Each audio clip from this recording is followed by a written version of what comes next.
tuhong kampo ni dating Senador Bong Revilla Jr. Kinasunho ang manifestasyon ng mga kapwa-respondent sa plunder case dahil yan sa di pagusumite ng kanilang mga kontrasalaysay. Yan at iba pang mga balita tinutukan ni Bombo Grant Hilario.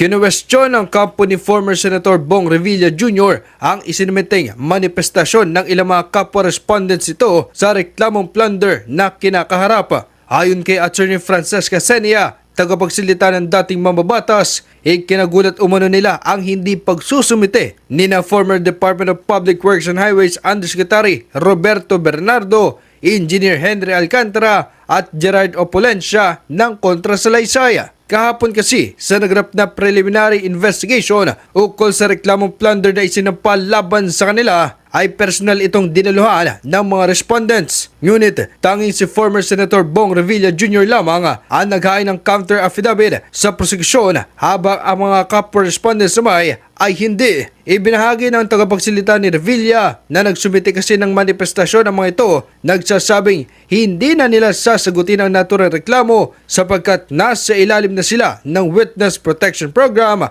o mga state witnesses. Nag-submit siya ng counter affidavit o sinagot niya yung reklamo natin sa kanya. Tapos, apat po silang respondents o nilalaman ng reklamo. Si Yusek Bernardo, Mr. Opulencia, Mr. Alcantara, tapos si Senator Bong. No? Ang nakakagulat kanina, nung magpa-file na ng counter affidavit, nagulat na lang kami na yung tatlo, si Mr. Alcantara, Mr. Opulencia, saka si Yusek Bernardo, nag-manifest na hindi na sila sasagot kasi discharge sila sa Witness Protection Program.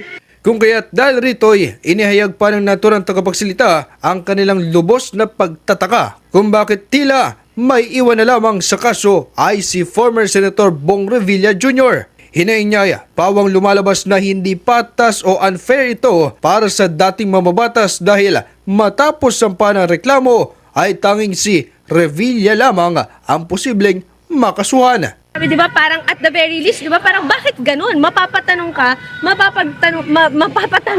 bakit ganun, di ba? Apat, tatlo, discharge, isa matitira, di ba? Malabo, di ba? Malabo talaga. So, nakakapagtaka, nakakalungkot, nakakapagtaka.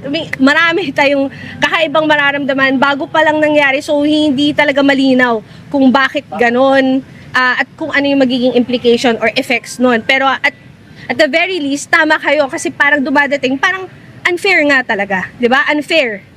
So 'di ba, mag-file sila ng complaint against yung alam naman na naka-discharge na nasa Witness Protection Program, no? So medyo nakakapagtaka yung ganung nangyari.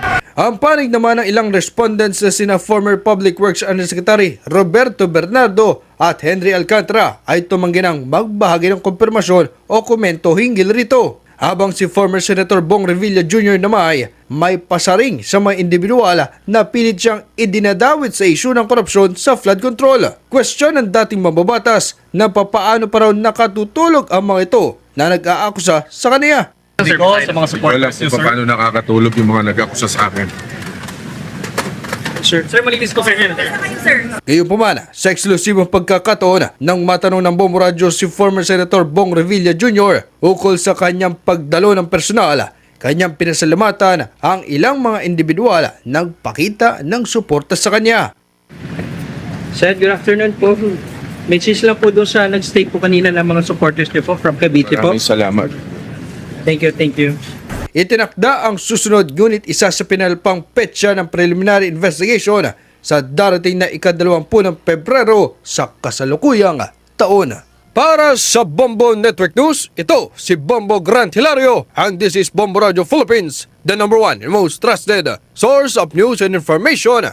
Basta Radio Bombo! For the most trusted source of news and information, visit our website at www.bomboradio.com. Follow us on Bombo Radio mobile app, Facebook, YouTube, TikTok, and X, formerly Twitter. Like, share, and stay connected. Anytime, anywhere.